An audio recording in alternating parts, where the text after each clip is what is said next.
Assalamualaikum dan salam sejahtera. Saya mengambil kesempatan ini mengucapkan selamat Hari Raya Aidilfitri, maaf zahir dan batin kepada seluruh warga SK Taman Megah. Kepada yang ingin pulang ke kampung, semoga selamat sampai ke destinasi masing-masing dan raihkan hari yang berbahagia ini dengan keluarga yang tercinta.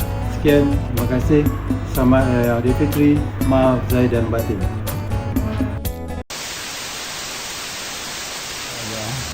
Maka adalah dengan ini saya mengisytiharkan bahawa tarikh Hari Raya Puasa bagi negeri-negeri seluruh Malaysia adalah pada hari Sabtu 21 Mac 2026.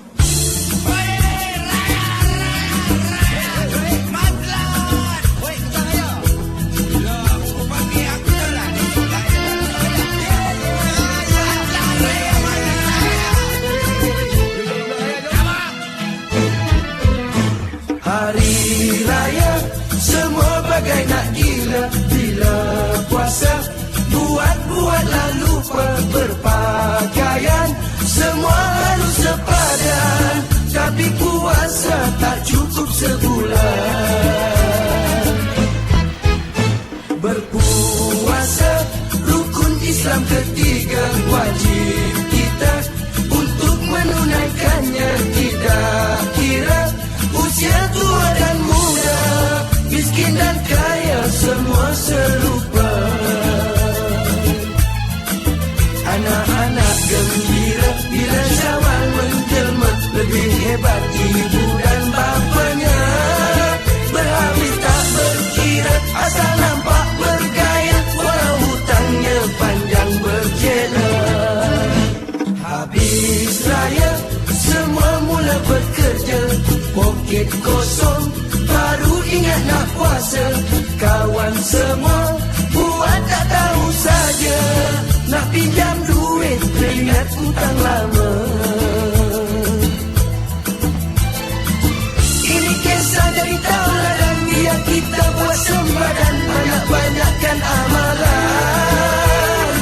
Duit habis dari simpanan, cakap banyak nanti kutangan, tak baik kesian. Aku dah cakap gitu kan, bila raya je mengalahkan budak-budak. Siapa? Siang dah itulah. Aku kesian tengok tuan-tuan. Setiap kali raya dia minta ambil ke bapak dia, bapak dia kasih. Anak-anak dia tu pula dibiarkan tak berpakaian. Ya? Anak-anak gembira bila Syawal menjelma, lebih hebat ibu dan bapanya. Berhabis tak berkira, asal nampak bergaya, walau hutangnya panjang berjela. Habis raya semua mula bekerja, poket kosong baru ingat nak puasa.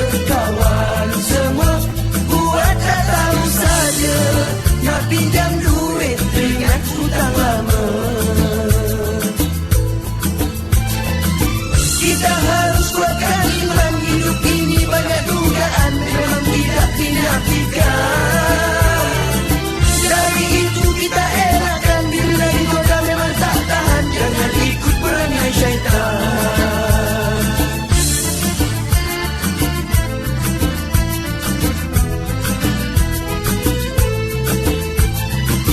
Ini kisah dari tauladan, biar kita buat sempadan, banyak-banyakkan amalan. Duit habis dalam simpanan, cakap banyak nanti kutangan, tak baik kesian.